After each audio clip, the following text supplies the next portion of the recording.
There have been LeBron to the Lakers rumors for months, and this weekend, LeVar Ball gave his thoughts on the topic. Let's take a listen. LeVar, what do you think about these rumors about LeBron maybe coming to the Lakers next season? Who said it was a rumor? Didn't I tell you he was coming in? You want it? When I tell you. Do you want it? Do you think you'll make Lonzo a better player? Lonzo will make him a better player. How's that? Do you think you'll steal away from his star power? Ooh, they both got star power. It's good. All right, my man.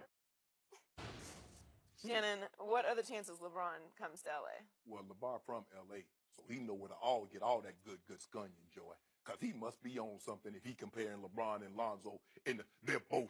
For real? Let me ask you a question, Skip. How Jordan Clarkson and Larry Nance Jr. look playing with LeBron as opposed to playing with Lonzo? Yeah. I don't know. I haven't seen him play with Lonzo a whole lot. Yeah, I know. Because he's been out for a month. Yep. Skip, look. There's a great chance LeBron comes to L.A. You got two houses out here. One of them $20 million right there in Brentwood. Got another big old house. You gonna stay in the guest house? I think about moving next door to it. Okay. That's what I'm thinking about. But that thought gone now. So that price tag on the house. I think there's a 1% chance that he goes to the Lakers if LeVar Ball is around.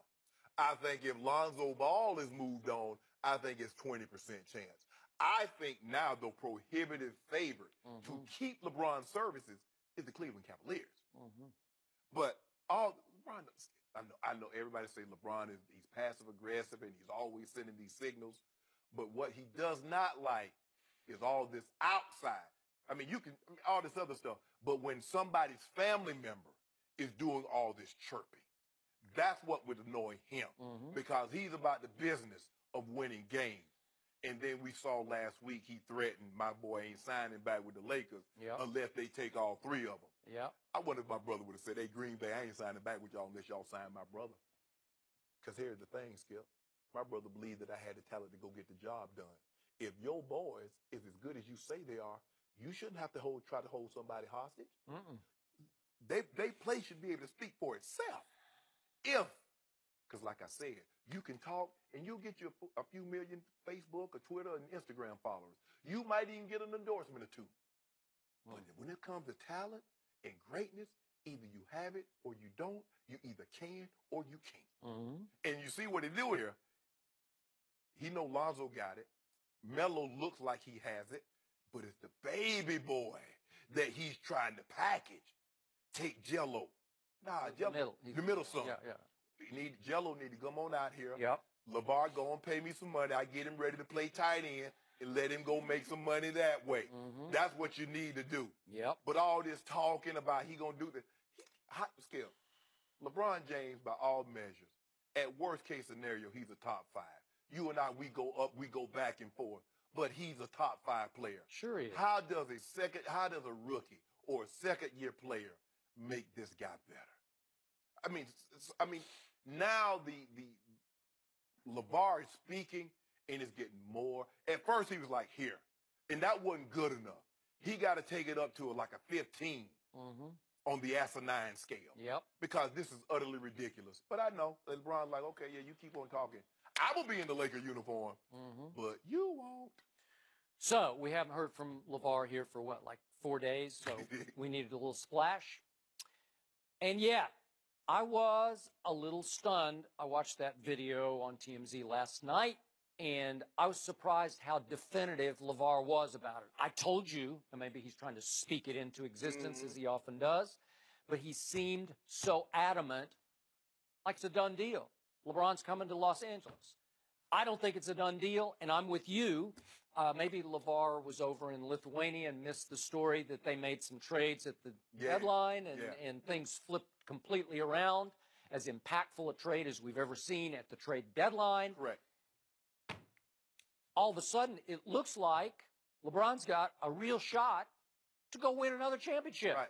And it feels like, again, if Dan Gilbert wants to spend the luxury tax money, because he's going to have to shatter the record of luxury tax money. $300 million this year, yes. looks like. And next year, if he wants to keep everybody, let's say he wants to keep LeBron or LeBron wants to stay. And re-sign Rodney Hood. Woo. It's way up there. Yeah. But it's doable if he will foot the bill. Right. And as Dan Gilbert always says, you know, the right hand helps the left hand, so it helps Quicken Loans. The name Quicken Loans is on the arena, obviously. the bigger Which the he owns Cavs Quicken get. Loan. Yeah. What's that? Which he owns. Yeah, that's what I'm saying. Yeah, so it sort of benefits both sides to keep LeBron there. It would be great for him. Yes. So he would spend that money if the door opened for LeBron to come back through it to stay in Cleveland. Absolutely. So that feels right to me right now. And I believe sincerely that LeBron wants to stay in Cleveland, but he wants the best opportunity that's going to give him a chance to win. I got it. And if Dan Gilbert's going to spend the money, Yep. he said, LeBron, I don't believe they're done because this offseason, I believe they're going to. Because you don't really, do you really need, and JR's been playing great. This is the JR that they need because he's been on a tear. But do you really need Kyle Korver, Rodney Hood, and JR? Because they really do kind of the same thing. So maybe if you package Tristan Thompson and JR somewhere, and maybe you can get DeAndre with Kevin Love. Maybe. Woo! Maybe you could. But the point is that LeBron, we'll see how this plays out this year, but I saw a team in those first two games that looked like it had been playing together for 3 years.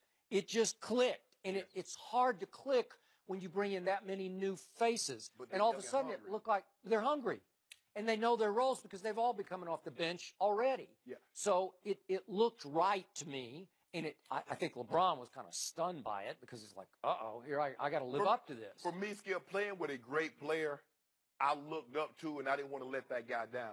I really, even though John and I were teammates, John Elway, I didn't look at him as a peer. Guys, when you've been in the league, Isaiah Thomas, like, I'm on your level, bro. You know, all these other guys, like, I'm on your level. I've been in the league 10 years. I've been in the league 11 years. D. Wade, I mean, they're best friends. These guys, look how they rotate. I mean, multiple times. Rodney Hood closed out, they passed the ball, and you got the big guy in the middle, Larry Nance Jr. He can play pick and roll, play great defense. Jordan Clarkson is instant offense off the bench. You look at the way that Jeff Green is still giving folks valuable minutes. You look at the way they play now. Not only did they get younger, they got more athletic. They did. And they're hungry. Hungry. Like it. Believe in it. They don't know what they don't know, Skip. And yet there have been reports 2 weeks ago from Magic Johnson that he is leaning away from wanting to sign LeBron to one of his two big slots, the two that he has open, because he doesn't want to start to build a young team around a guy in his 16th year. And I wouldn't blame Magic for that. I wouldn't blame Magic either. Okay. Either. But build your guy around that guy that they're going to be constantly chirping. Now, Ramona Shelburne had a story that she reported that Magic called up one of the guys that's next to Lavar and like, bro, you're going too far now. Correct. Now, you're doing too much. Now, he said, once he got drafted, I'm done. I've done my job. Oh, Lonzo got it here. That's Magic Johnson. No. And right now in the NBA, there are two injuries that I'm going to term mysterious. One is Kawhi Leonard's quad, because I still don't get that one. I don't know what's going on there with my Spurs. He might end up in Cleveland. He might end up somewhere besides San Antonio. And the other mysterious injury that I do not understand is one Lonzo Ball's knee injury.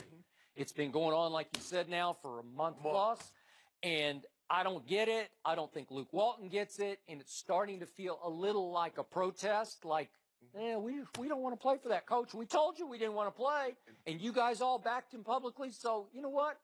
My son's, he's got a knee injury now. Besides being out of sight, out of mind, Yeah.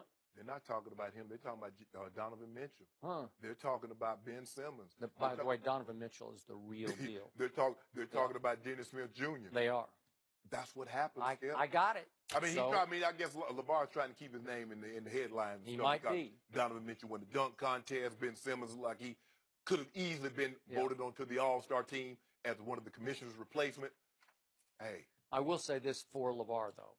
I'm still shocked that LeBron James decided to reunite with a man in Cleveland who runs that franchise, who burned the bridge to the ground and accused LeBron James of quitting that final playoff series? Skip, the thing, and I'm a cancer, and you know we've been known to hold grudges, and it took me a while, Skip, to be able to get, when people have wronged me, I never forgot it. But it took me, as I got older, Skip, they holding my feelings hostage. I can't move on. Maybe so. So what I'm saying is, would LeBron forgive and forget with LeVar and say, okay, I can live with it? I don't know. We ain't nothing to forgive. Ain't nothing to forget. So you have advised LeBron James, no LeVar, right? Well, let's just say if he were to ask me, Oh. or someone were to call me from his camp, this is the way I would handle it. Okay. I'm just saying. You Got stay in Cleveland? It's feeling. Yeah, I mean, it feels like that. It all depends, Joe. I mean, we're a long ways away.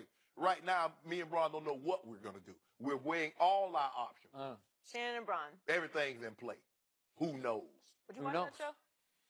Me and Bron. Reality? They should have had, as a matter of fact, we're going to talk about next. They should have had me in the truck sitting over there by Carrier Champion with Bron. Adding in. Yeah, I would have been. Well, I would have talk watched about that. LeBron says he will not just shut up and dribble. We'll discuss that next.